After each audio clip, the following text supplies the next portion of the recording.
Good morning. You're listening to the BLAINESWORLD show, heard each Wednesday morning here on the new WPVM LP in Asheville, North Carolina. You can also listen online at WPVMFM.org and watch on WPVM's Facebook page.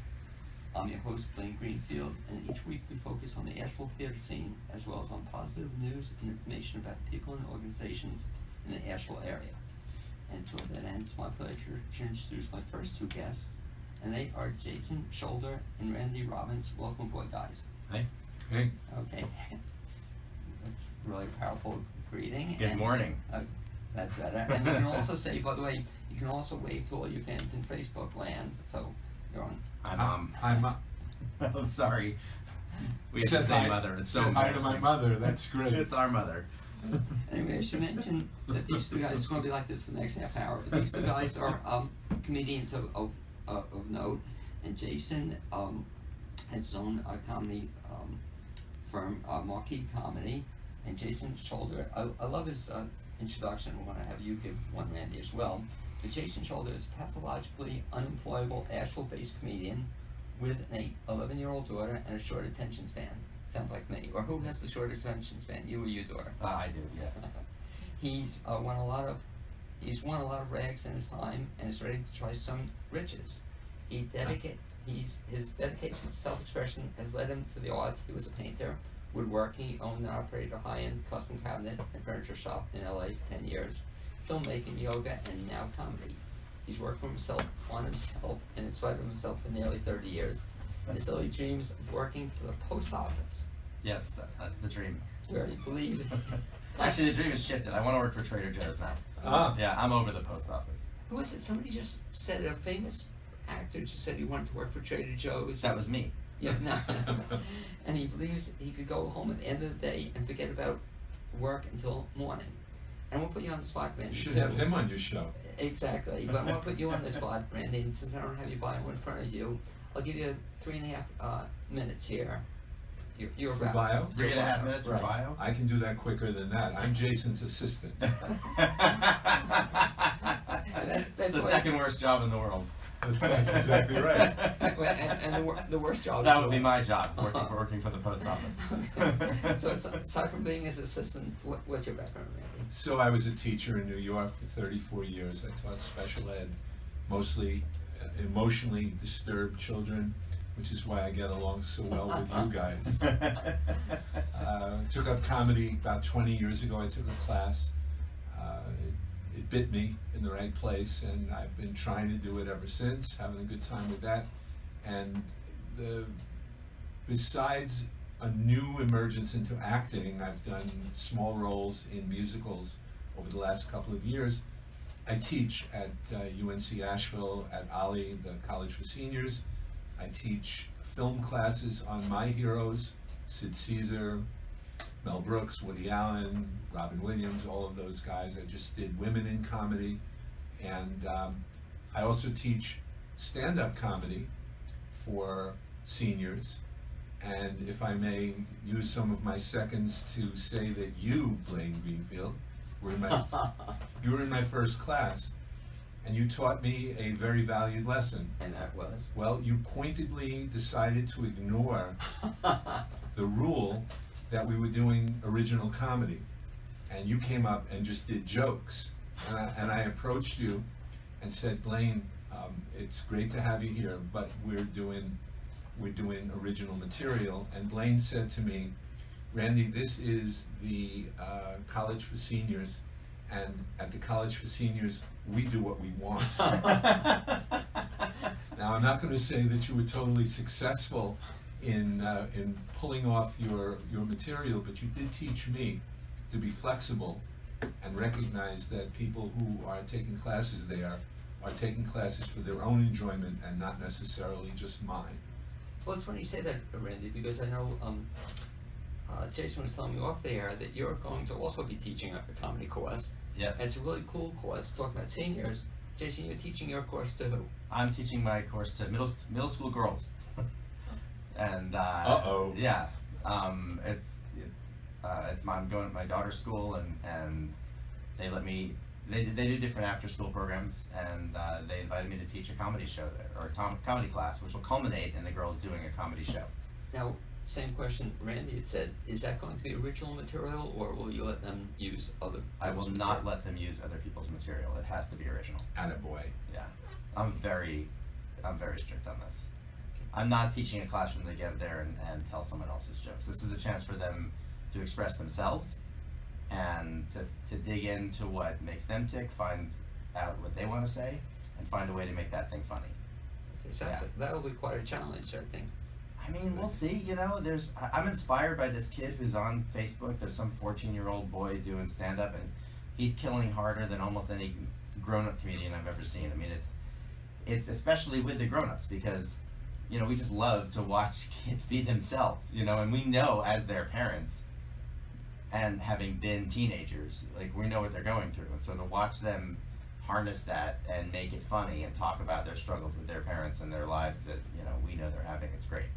So I want the girls to have a chance to get in touch with that. When you were a kid, did you know you wanted to be a comedian? No, I didn't. I remember when I was, I think I was 14, and my grandparents lived in Europe, so my mom was flying me to Switzerland one year to see them, and this is back in the day before, you know, iPhones and iPads, and the only entertainment on the plane were those headphones that actually blew air into your ears, you know, and they had a comedy channel, and it would loop every hour, and so I listened to the whole thing, and then I listened to part of it, and then the one thing I kept listening to was Bob Newhart. He had this bit about the colonies and Sir Walter Raleigh, and it was a 6-hour flight. I listened to it 6 times. Like, I programmed myself to wake up from my nap every hour just to listen to this, and then I'd go back to sleep. And I did feel like after hearing that I was like, wow, I'd love to be a comedian. I'd love to do comedy. And then I just lost the momentum. I never followed up on it. But I was definitely inspired by Bob Newhart, for sure.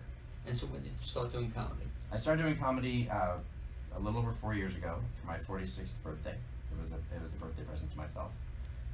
And a friend of mine and I, who, you know, we make each other laugh, and when we're at a dinner party, we tend to make everybody else laugh, and so we think we're hilarious. And so we decided, at his inspiration, he's like, let's find a place to get on stage, let's do 5 minutes, you know, and he just never did it. And so I did it without him, and I decided for my birthday, instead of having a party, because who cares when you're 46? Like, that's such an irrelevant age. I decided to go do comedy, and I invited everybody to come see me perform instead of coming to an event. Well, let me just tell anybody who's planning to try comedy for the first time, do not invite 35 of your closest friends to watch you bomb the first time you go on stage. But I did okay. I mean, for a first time I did great, and just for any time I did okay.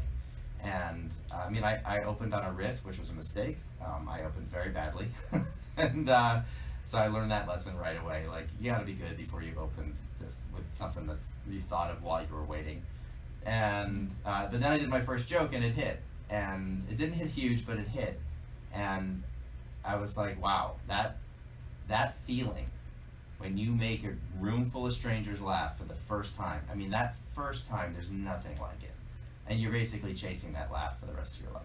Well, I have to also compliment you, because fast forward to 4 years that I had the pleasure of being at your 50th birthday. Oh, yeah. And why don't you share with the listeners just what you did for your 50th? So for my 50th birthday, I did 50 minutes for 50 people. That was the idea. I ended up doing 40 minutes because I put so many comics on the show to open for me. There was no time left by the time I got on stage. But Randy was actually one of the comics who came and performed, and it was great. He was hilarious. And so was everybody else. I mean, everyone was great. So I put like 5 or 6 of my friends up to just do, I told them just come do 5 minutes, but nobody was telling them when it was 5 minutes.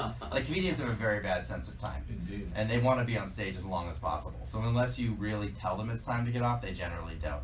And so everybody ran a little long, which was fine. I mean, as long as they're good, I don't really care. But that was the thing. So my goal was to do 50 minutes for my 50th birthday, and I think I did 40 some, and I was done. By the end of that time, like, it was the right time to stop, but it was fun, and it was funny, and there were people, there was at least one person there, I can think of 2 people who were there, who were, the last time they had seen me was the first time I did comedy. So they were at the very first show for my 46th birthday, and then they didn't come to another show for 4 years, and that was really cool, because they were like, wow, you've really put some time into this, you know, like. You must have made some impression the first time. Yeah, I think they were like, we Say can't it. wait to see him bomb for 50 minutes instead of 5. No kidding. That was also quite a challenge, I imagine, because that's the longest segment you had ever done in comedy. Had I done 50, it would have been the longest. I've done a bunch. I've done several in the 30s and 40s, and I'm pretty comfortable up there now. Like, I almost don't want it. I mean, I will, but obviously we do whatever we can. And some days, you know, you're trying new stuff. You don't want a half hour of new stuff. You'll hate yourself by the time it's over. But I've been doing 30 a lot, and it's a really comfortable zone for me because I have time to relax. And if I end up getting in something with the audience, I'm not worried that I'm not going to get some jokes in or something like that. Like, it's really nice to have that time to stretch. Yeah, I saw Jason. We did a show together. It was an open mic, and somehow they put me on very early, and I wanted to hang around to hear Jason out of respect. And he was up almost last, and there was 6 people left in the audience, and I was first enraged for him, and second, concerned for his what it was going to look like. And Jason just changed the evening around. He did not do his material. He just chatted up the audience, and he chatted them up in a way that made me wish that there were 100 more people there, because it was so engaging and so endearing and so off script. I had a lot of respect for that. I can't do that. And I'll ask Randy the same question I asked Jason. So in terms of you getting into comedy, when you were teaching, for example, which one of the reasons I love teaching, you know, you had an audience, did you try to be a funny teacher, or how'd you get into comedy? I didn't try to be. I didn't have to try. The material was there. I mean, I once went home, I had a class of 12 kids, because they decided to take the 12 most disruptive kids on a grade and put them in one room. And they allowed me the privilege of dealing with them. I went home one Monday with the flu, and I came back the following Monday, and the seas parted. The staff said, "Oh my God, thank God, he's back, he's back." I went to my classroom, half the room was painted. The desk was painted, half the chalkboard was painted, and it took a little. From your teaching days to moving into comedy? Well, let's see. Jason referenced his 45th birthday as his debut day. I had a nervous breakdown on my 45th birthday. So everything was uphill after that. But in 1998, which was a very significant year for me because I got my kid onto the field at Turner Field in Atlanta. We had a photo op with Chipper Jones, which is a story for another day. It was a great story, the best dad story I've got. But I decided to take a class. And I went the first day, and the instructor said, "Okay, the first thing we're going to do, tell you a few rules, like what's a joke, a setup and a punchline," and that was helpful. He said, "I'm going to invite you up on stage just to see your stage presence and talk into the mic. Don't worry about being funny. This is the first night." First guy gets up, and he's hysterical. We're like doubled over. Second guy was funnier still. And the third guy topped even that. Now I'm not feeling so good.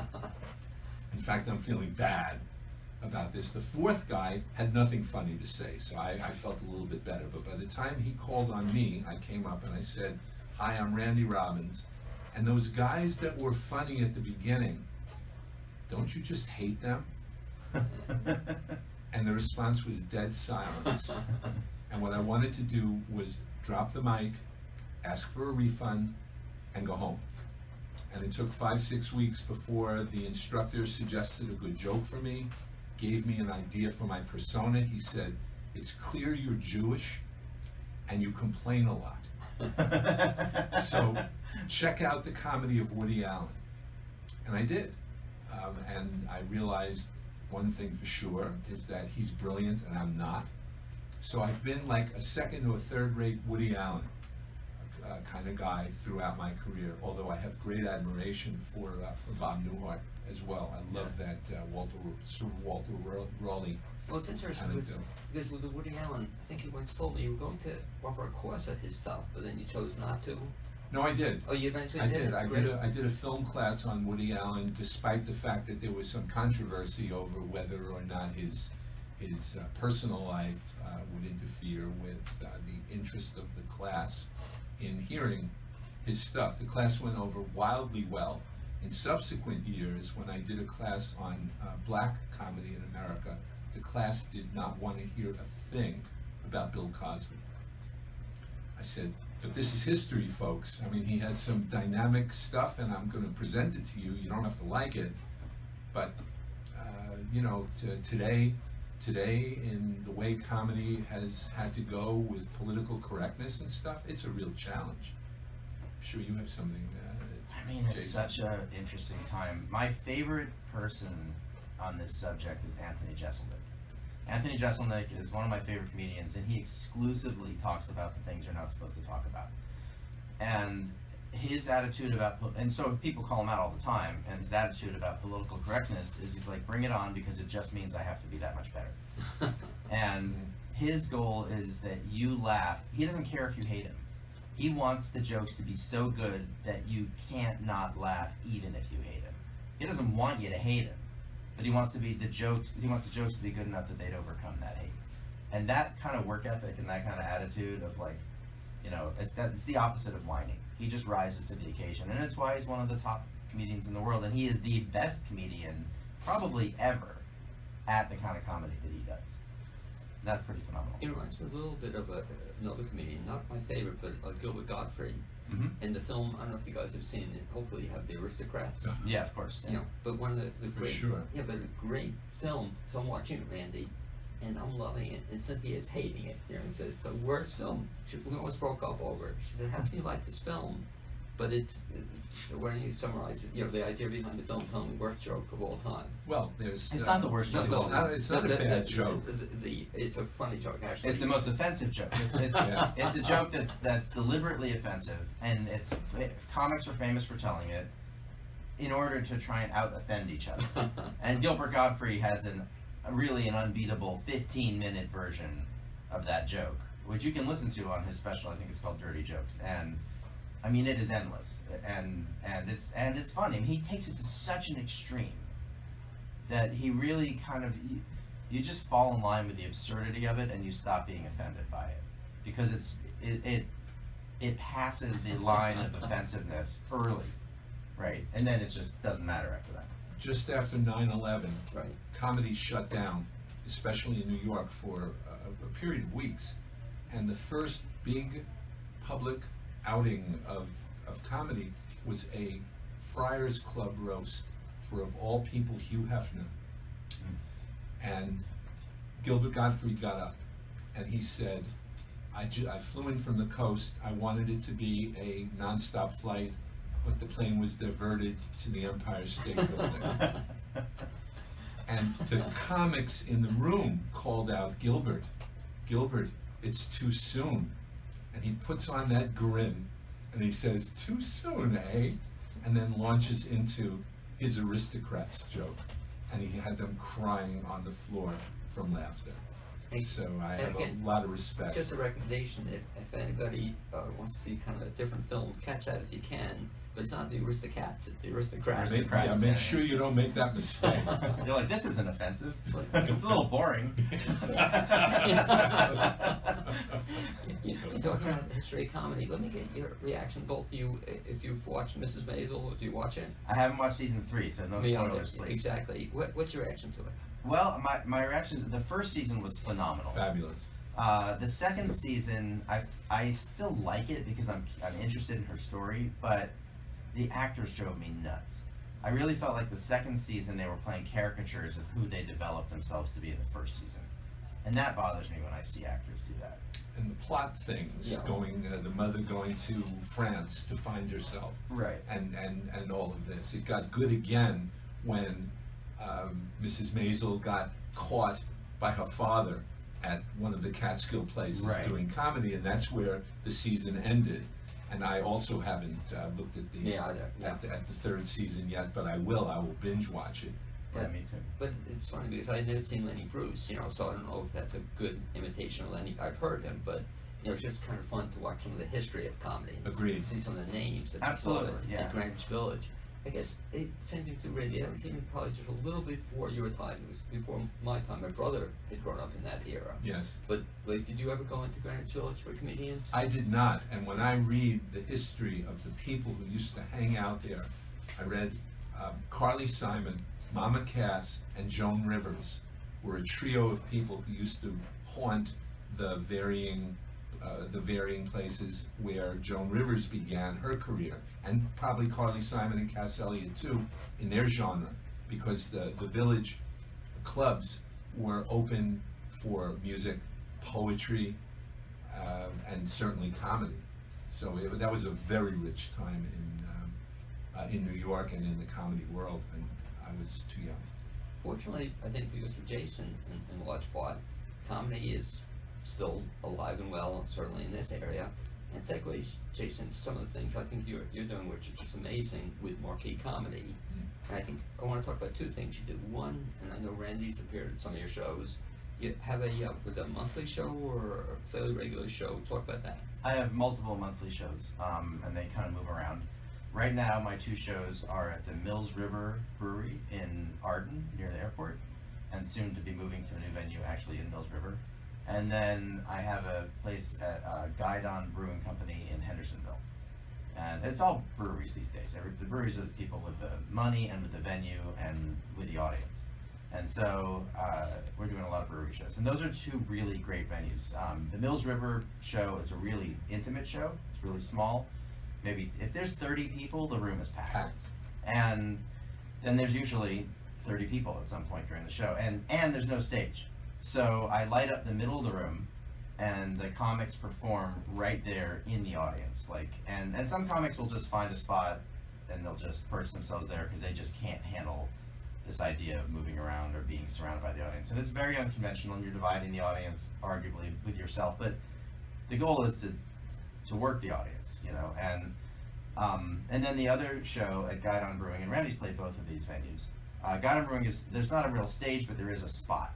And then you're facing the whole room, and they pack it in. There's 100 people there, and it's the first time it was standing room only, partly because the way they oriented the room the first time, the upstairs was kind of lost space, but this time the upstairs filled up, and those people were paying attention, and well, they oriented the room differently, so the upstairs became a part of the show. The first time it was not.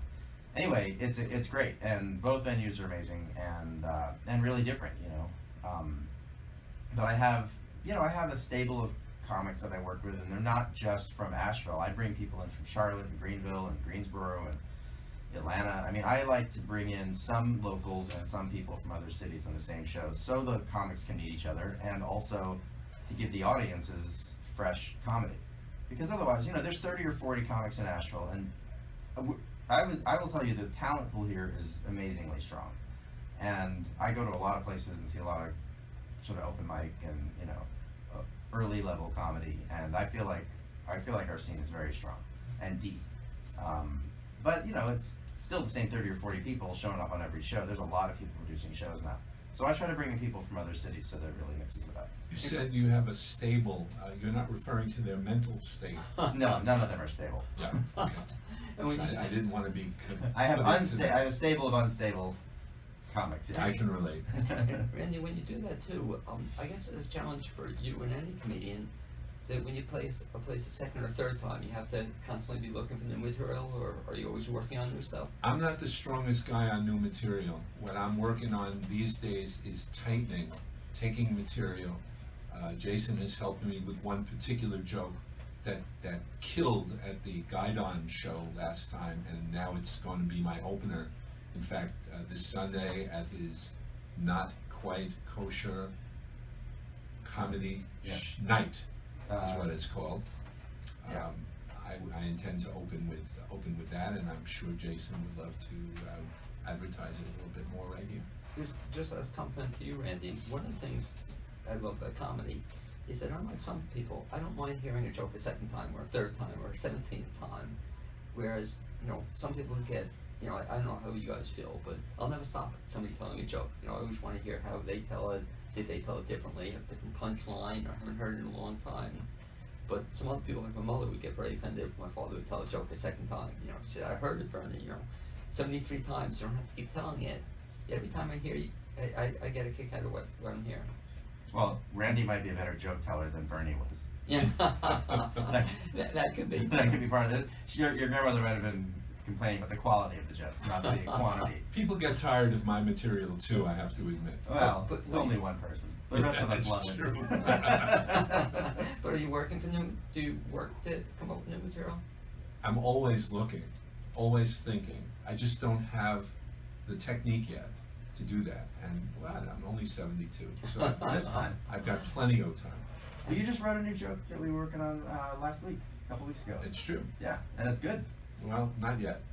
Well, we'll hear Sunday. It's gonna be great on Sunday at the Not Quite Kosher Comedy and Show. talk about that too, because I can't believe I missed last year, but I'm really excited to be going this Sunday to the show and talk about what's happening this Sunday. Okay, so every year, starting last year, A holiday tradition. it's a holiday tradition. It's the second annual Not Quite Kosher Comedy Show. I had this idea to just put on a show of all Jewish comedians, and at first that idea alone is funny to me because there are no Jewish comedians in the South, and it turns out I got enough to fill one show, Right? twice. And so it's at Ambrose West, which is in West Asheville, and it's a really beautiful venue. It's a converted church, and it's gorgeous, and the sound's amazing. So not only are you going to see a great show, but you're going to see it in a great place. And it's predominantly Jewish comedians. I always have one comedian who's not Jewish. That's part of the Not Quite Kosher. This year it's Alex Joyce, who's one of my favorite humans and favorite comedians. And so he'll be probably opening the show because he's the Shabbos Goy. Is that a bad word? And anyway, so it's a great show. We got guys coming up from Atlanta, Charlotte. So there'll be some people returning from last year, and some people who were not on last year's show coming up. So I like to mix it, old people and new people. So there's some familiar faces, but hopefully not, with the exception of Randy, not familiar material. Well, I'm the old people. Bring the old crowd. So Randy should feel honored that you asked him to come back. He should feel so grateful to me.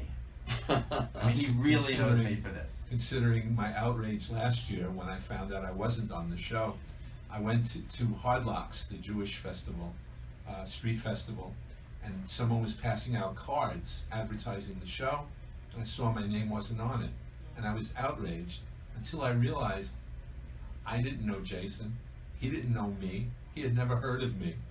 So I contacted him, and he said, come to an open mic this week, and here's a quote. He said, if you don't suck, I'll probably put you on the show. So apparently I probably didn't suck, and he did put me on. And by the way, Not only didn't you, but you really shined. I mean, the thing that I love about Randy is that, especially in this scene, which is a young scene, like I'm 50 and I'm old for this scene, and Randy's 54, and so when he goes on stage in Asheville, people are prepared to just endure it. They really are. They assume it's not going to be funny. They're like, I'm going to pity this old guy, No. and then he comes out swinging, and they love him. He crushes every show I've put him on, and he really surprises people, both just because he is incredibly funny, and the stuff he talks about isn't what you'd expect to hear from him. Jason, if folks want to come Sunday, are there still tickets available? There are tickets available at notquitekoshercomedy.com. That'll take you to the link. And we also have a Facebook, Not Quite Kosher Comedy Facebook page, and the second annual Not Quite Kosher Comedy, the Ambrose West event page.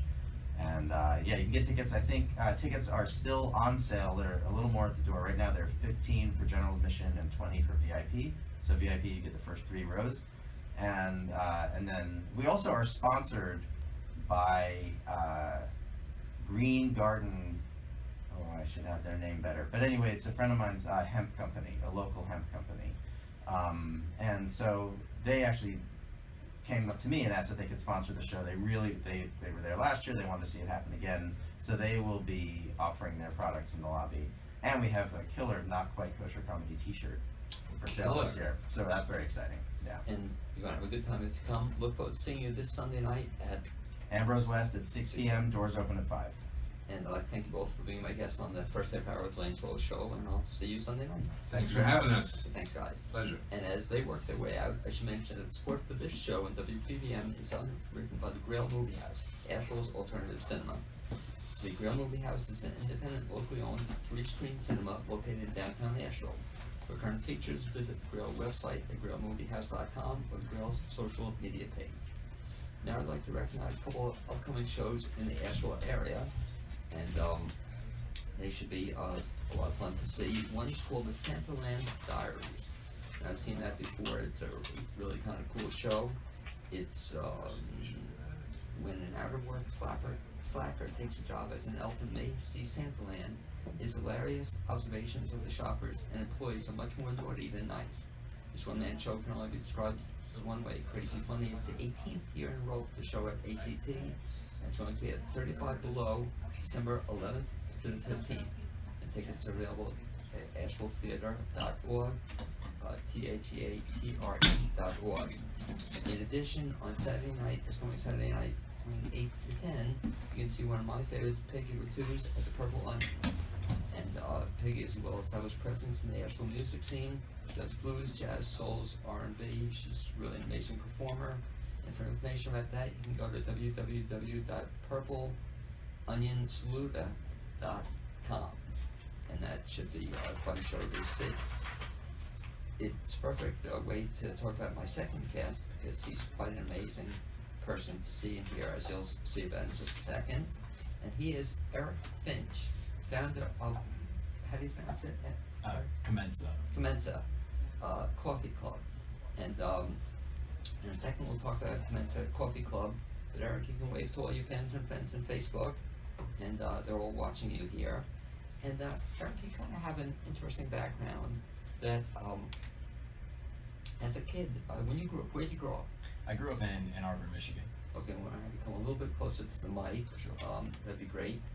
In Ann Arbor, Michigan. And did you always know you wanted to own your own coffee company? No, not at all. I think I started out, I was pretty good at math and science, so I was drawn more towards engineering and whatnot. But as I got further into my studies in college, I kind of discovered the need to branch out on my own and try my hand at building a business. Okay. And so, what's I found interesting about your background, you did some things before you got into this business, right? Yeah. This wasn't the very first thing you did. No. What else had you done? Yeah, so I went to college and studied wireless engineering, and at the same time I also played a sport, team handball. Ended up, Auburn at the time was actually the host for the national team where they trained, and that's how I found out about the sport, and ultimately spent the last 7 years as a student athlete as well as working and training at the same time. And so I kind of reached this point this past year where, fortunate to have the opportunities that I did in engineering. I worked for an engineer as an engineer for 5 years, but I kind of reached a point where I had to take the year to play team handball. I got a chance to play overseas at a lot of different places, and during that time I kind of took some time to reflect and also try and build online businesses, and was really engaged with that new challenge, and kind of have decided to give it a shot and see where it goes. Well, that's probably a pretty big shift to be running in a corporate kind of environment, and all of a sudden you say you didn't want to do it. Was there something that made you come to that realization? Yeah, I think it's funny when I look back, even in undergrad, in a way, it has kind of prepared me to do this, because even though I was an engineering student and spending a lot of time with that, I was training 8 times a week with the national team. I was also involved in a couple organizations on campus, and I was going 200 miles an hour. And the way that I describe it, going to a corporate environment, I graduated 3 weeks later, I started a job, was going from 200 miles an hour to like a school zone, and all respect to the processes in place that make a large organization tick, but it was really, kind of throwing a governor on what I was doing, and just kind of putting a lot of restriction on my ability to try and be creative and just make things happen. So. And how did you get into team handball? So the national team actually moved their training center to Auburn, and so I was taking summer classes, and I actually got a mass forwarded email that was just kind of an invitation to all Auburn students to come to an open tryout. So at that point I tried to play as a court player, and didn't make it, but I really enjoyed it and kept playing. I helped start the college club team, and about 6 months into it, I switched over to goalie, and that was kind of more or less like a light bulb moment of like, oh, you're pretty good at it. I have a good body size. I'm pretty tall, which is needed in goal, and it kind of went from there. And I, got some attention from the national team. They helped me train, and then I formally tried out and made what was called a residency program. And at that point, it's about 30 athletes that they would cut to 16 for international tournaments. And so I trained there while I was a student the whole time. And then I did, when I moved to Austin, Texas to take my first job. And I still trained by myself and would play tournaments on the weekends across the country. And then after being there for 2 years, I went to a smaller company in Atlanta, and that actually allowed me to train more full time again. I would have to drive 2 hours to practice and back when I could, so after work. So it was pretty intense, and I enjoyed it, but I kind of reached the end of, I reached a point where I had to do it full time leading up to this Pan American and Olympic cycle with Tokyo in 2020. And then, like I said, taking this past year, traveling around the world and reflecting on my time as an engineer, I kind of realized it was time to take a chance and try and do something different. And so you made the national team then? Yeah, so I trained, so we had the Pan American Games recently in Lima, Peru, and unfortunately did not qualify for 2020 in Tokyo. So I trained in different training camps leading up to that event with the national team. I had a chance to play in the Dominican Republic in what's called the Emerging Nations Tournament. And then I also played recently, there's team handball, which is indoors, and beach handball, which is outdoors on sand. And I recently played in the first ever ANUC World Beach Games. And so there's a lot of beach sports right now, like beach soccer, beach tennis, and other events that are gaining in popularity. So the ANUC is Association of National Olympic Committees. They basically, all these countries came together and decided to make a formal event that is kind of dubbed the Olympics of Beach Sports. And it's helping all of these beach sports grow their reach and their popularity across the world, and giving them a formal event to truly compete against every nation. So even though you're not doing this as much as you used to, do you still play team handball? Yeah, so I do. I've definitely, in terms of pursuing the indoor national team and the beach team, it's been a challenge. It will be a challenge going forward, but I think there was part of me as well when I was working as an engineer and I knew that I wasn't able to train to my full ability. Taking this past year really gave me a chance to do that, and I think I'm very kind of at peace with whatever happens now. I may not be able to put as much time into it, but I really gave it a good run this past year. And I have a lot going forward, building out Commensa and going from there. So let's talk now about this other idea you had, and I should just mention to our listeners that I first met Eric, I don't know, maybe 6 months ago at a marketing seminar I was doing for Asheville School Art. And we're going around the room, and everybody's talking about different things they're starting. And Eric says, well, he's going to start a coffee business of some sort. And I guess before we even talk about the business, you've always been a coffee drinker? I started when I was 22, and the first day I had a cup, it was over. So until you were 22, you didn't really drink coffee? Yeah, I tried to avoid it because I think I knew once I tried it, it would be game over, and that's exactly what happened. So I've been drinking it ever since. Coffee ice cream too? Do you like coffee ice cream? No, pretty much just black coffee. So I'm sure I would like coffee ice cream, but I wouldn't say I go out of my way. I think for me, I knew like coffee, being somewhat strict with my diet as well when I was training, if you're adding cream and sugar, that can get out of hand. So I made a pact with myself that I would always drink black coffee if I did, and I have pretty much kept to that. I'm sure in the coming years I'll probably expand now that I'm not training as heavily and so worried about what I'm eating and drinking, but yeah, so pretty much black coffee. It sounds a little like when kids get their first cigarette, do you remember who gave you, how old were you when you had your first cup of coffee? And do you remember who gave it to you, So I was actually running for a Senate position in the engineering school, and we were, we set up in the engineering concourse, and we're just kind of like handing out saying, vote for us, and we had a Panera box of coffee, and I just poured myself a cup of coffee before I had 2 classes, business ethics and statistics, and I was like locked in, for those classes. Like I I learned everything that day, you know, after having that coffee. Because of the So, coffee. yeah. So, That's a classic story. So, at the age of 22, you started becoming a coffee drinker, and now you're a coffee drinker. It's yeah, like, big it's time. well, what makes a big time coffee drinker? Do you have a lot of coffee? For me, you know, and I'll add what's been really cool with Commensa is getting into the specialty roasted.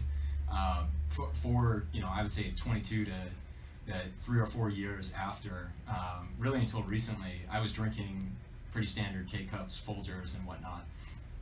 And then actually over this past year, having traveled to different places, I had some really great cups of coffee in San Francisco, overseas in Germany and Switzerland, and that really kind of opened my eyes to what coffee could be. I kind of took it for granted and just drank whatever was available. So now I've really discovered this world of, you know, where the beans come from, how they're processed, how they're roasted. There's so many elements that contribute to its flavor that you can really you can get into some pretty incredible stuff.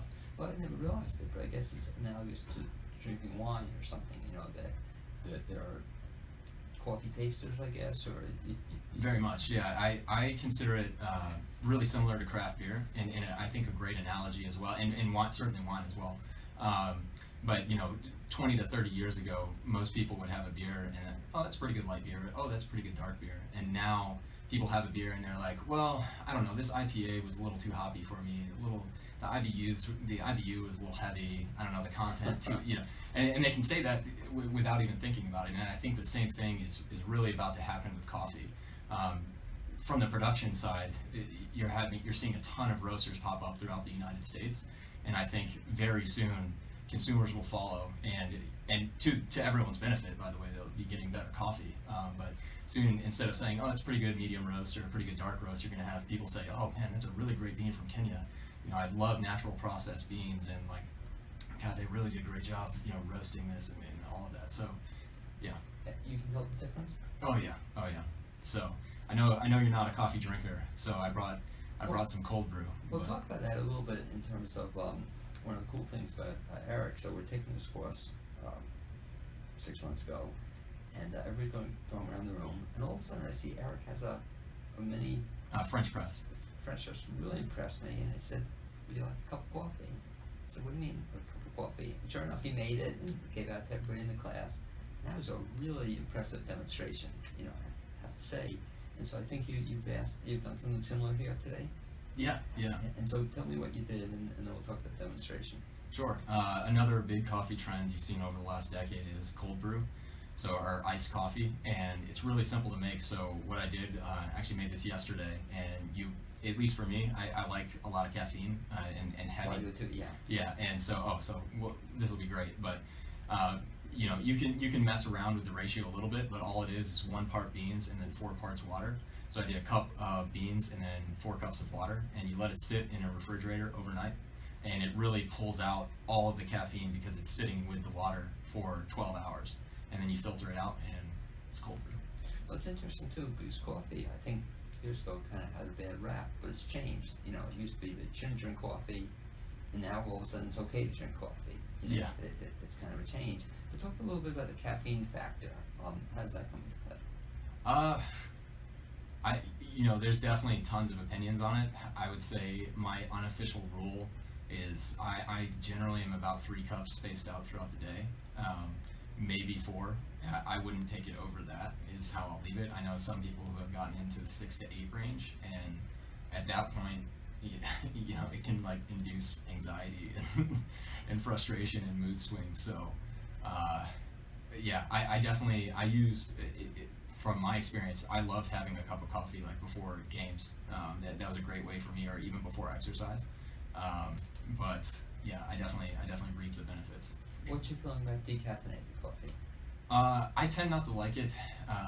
I will certainly drink it, but I know this is kind of pseudoscience. I'm by no means an expert, but I've read articles as well where the process that they use to take the caffeine out is kind of takes away. I mean, one, I think if you buy generic tubs, for instance, of decaf coffee, it definitely tastes worse.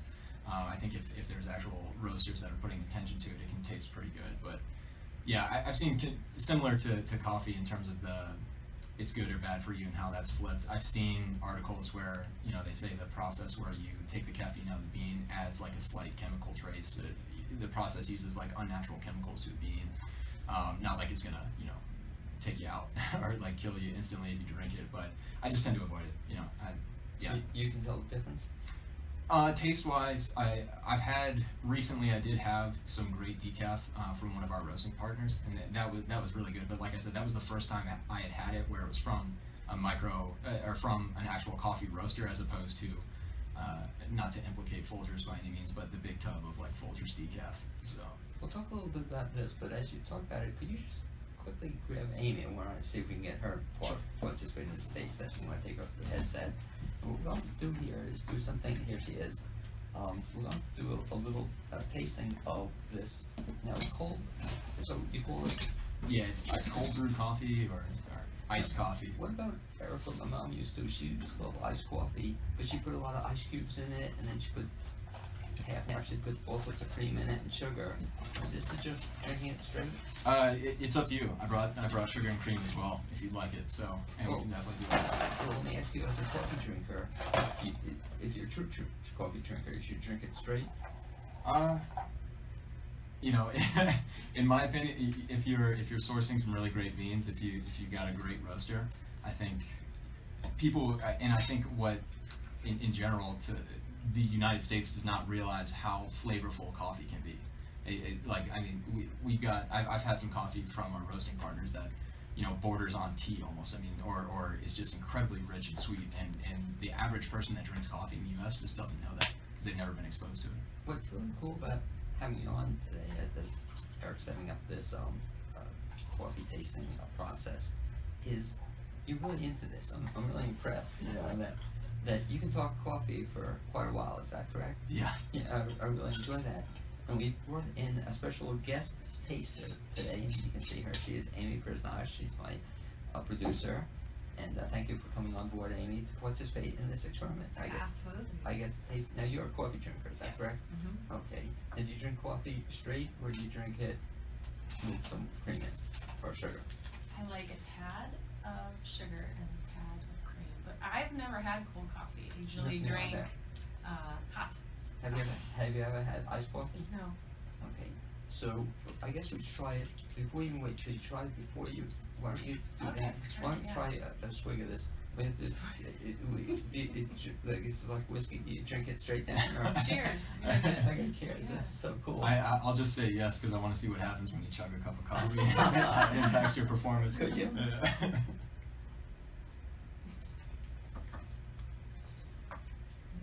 Well, it tastes I like it. definitely tastes like coffee. Yeah. And, It's strong. but yeah, very strong. What kind of bean is this?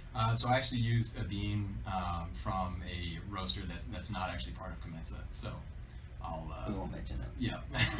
But this So definitely strong. and to clarify as well, if my roasting partners are listening, I decided to do that because I love their coffee hot, so I did not want to take a chance that it wasn't as good cold. So, let me do a little sugar. Okay, Do we have a stirrer? I actually don't. okay, we'll look up that. Caught me off guard. So this is now a different version, right?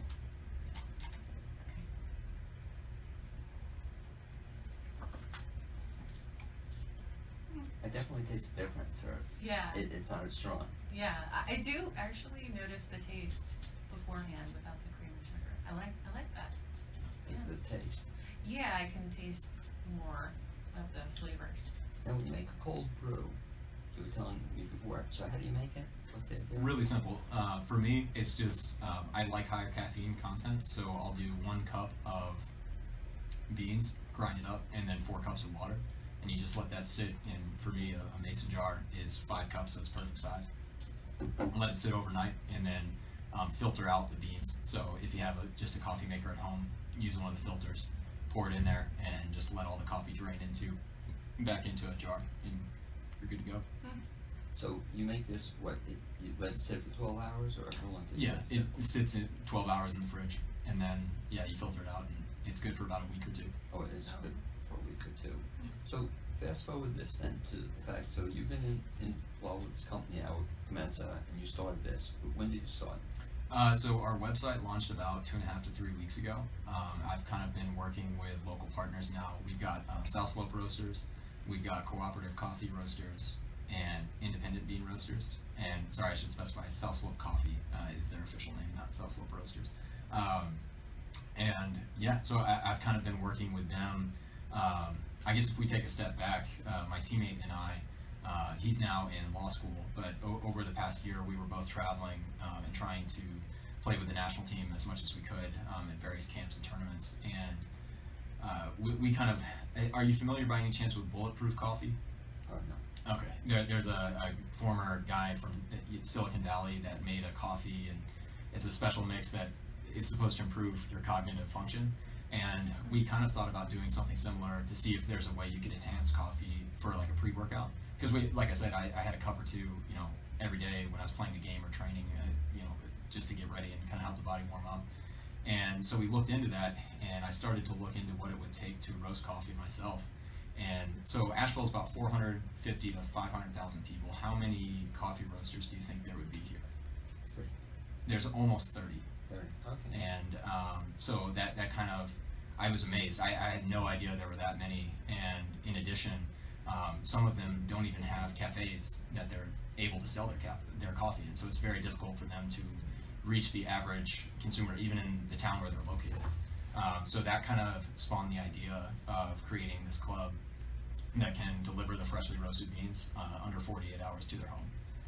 So to complete that, I've been working with them for about 1.5 to 2 months to kind of structure how it's going to work. And we're, thankfully they've been very open-minded and kind of, if I shoot them a text and we need to have beans ready for a pop-up event like we did this past weekend, like they've been awesome and delivered, but it's really mutually beneficial. So yeah. And talk about that pop-up event you were telling me, which is kind of fun. So that you're now just testing this out, I guess, and you'll just be in the street and giving out samples. Yeah, so actually this upcoming Saturday I'll be at Archetype Brewing on Broadway. They have a pop-up holiday market, and we'll be set up there with a ton of other local vendors, so you should definitely come by. We'll be giving out samples, selling cups and bags that are freshly roasted as well. This past weekend I was at From Here and Far Art Gallery in Biltmore Village on a sidewalk, and literally I called them. I found out about this on Wednesday. I called them and said, hey, any chance you could use a coffee vendor selling local bags? They were all for it, and I set up on the sidewalk and just started selling coffee. What's kind of cool, it's almost like you said you're a street vendor. It's almost like I could see him being in the street and just giving out coffee, and then you told me you're even getting some tips now. It's almost like instead of a busker, we should have another name for this, or a coffee scar or whatever. But you're giving out coffee and then asking people to give you tips or something. Take the USA cap for any price, put it down, but you actually got some tips, right? Yeah, well, and I didn't ask for it. I didn't put it. To be clear, I that was all unexpected, but it was kind of funny to see. Yeah, I think it was a really it's been one of the challenges coming from more of a corporate and engineering environment where you focus on a singular problem to now promote, like you can't get so product focused now. So it's really good to stretch that muscle, and instead of telling people, hey, check out this bean from Africa, they don't care so much, just literally free sample, and they take it, and now you start a conversation, now you start a dialogue. So now talk about the business, so that you're now offering bags of coffee, I guess, from local vendors, and they can buy them from you. Is this going to be online, or how's it going to be set up? Yeah, so at www.comensaclub.com, and that's spelled COMMENSA club.com. You can order any coffee that's South Slope Coffee, cooperative coffee roasters, or independent bean roasters roast, and then we will deliver that to your door under 48 hours after it's roasted. So you literally can't buy fresher coffee anywhere. And it'll be by the bag, is that correct? By the bag, yeah, 12 ounce. And how long is that bag good for? So that's a hotly contested thing. I would say, so there's multiple answers to that question. So I know some of the roasters really wouldn't like to see their bags, worst case, older than 3 months. But that being said, really the best time to have coffee is after it's roasted. It takes about 48 hours to degas, where it actually releases kind of excess CO2 that's built up inside the bean. And then from day 2 to about 11 or 14 days after is where it's really the best time to drink it. So that's kind of the value of. There are some, all of the roasters across the country, and there's other clubs as well that will ship you coffee, but none of them get it to you in under 48 hours and give you that full window of 2 to 14 days to have it. Literally, I mean, the best coffee ever. And if you drink at the rate that I do, you're getting a fresh bag, and you're always having optimal coffee every day. And talk about the website, so that people can go to the website, and I'm impressed because I guess it keeps you in shape for team handball if you're driving and making deliveries all around town. But will people be able to get this via online, and you'll ship it to people? Yeah, absolutely. So locally, we have free delivery, which is a really great perk, and you can order the coffee as well cross country. So anywhere you're at, we'll send it, and then we calculate the rate based on where you live. I think right now it's generally speaking a flat rate of $7.99, but we'll send it anywhere. That's pretty impressive. So you get free delivery even for one bag of coffee? Yeah, one bag.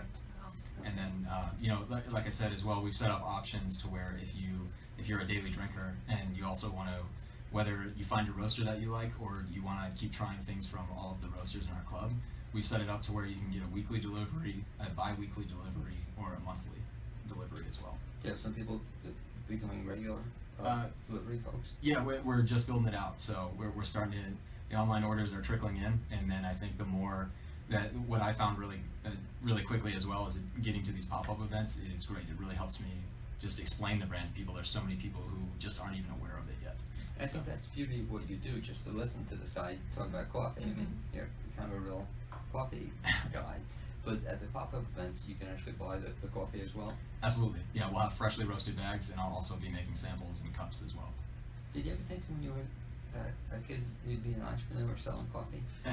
Maybe the first part, definitely not the second, but it's been cool. I think it's just, I really wanted to try my hand at starting a business. I've tried a few, and I just kind of thought, why not coffee? I drank it all the time. I know a lot about it. Let's just start there. And Eric, again, folks want to get information about this aside from seeing you at one of the pop-up events, which I assume you'll put on the website as well. Best bet is go to the website. Website is what? It's commensaclub.com, COMMENSA club.com. And if you're a fan of coffee or looking for a great Christmas kind of gift or holiday Absolutely. gift, contact Eric. Great. I'd like to thank you, Eric, for being my guest this second half hour on the BLAINESWORLD show, along with Amy Prisnash for being our guest host there. Also, Jason Scholder and Randy Robbins for being my guests on the first half. And to Zuzu Welsh for one of the music here at the beginning of the show, and you'll now be hearing at the end. Tune in next Wednesday at 9 a.m. here on the new WPVM LP in Asheville, North Carolina. You can also listen online. Thanks for listening.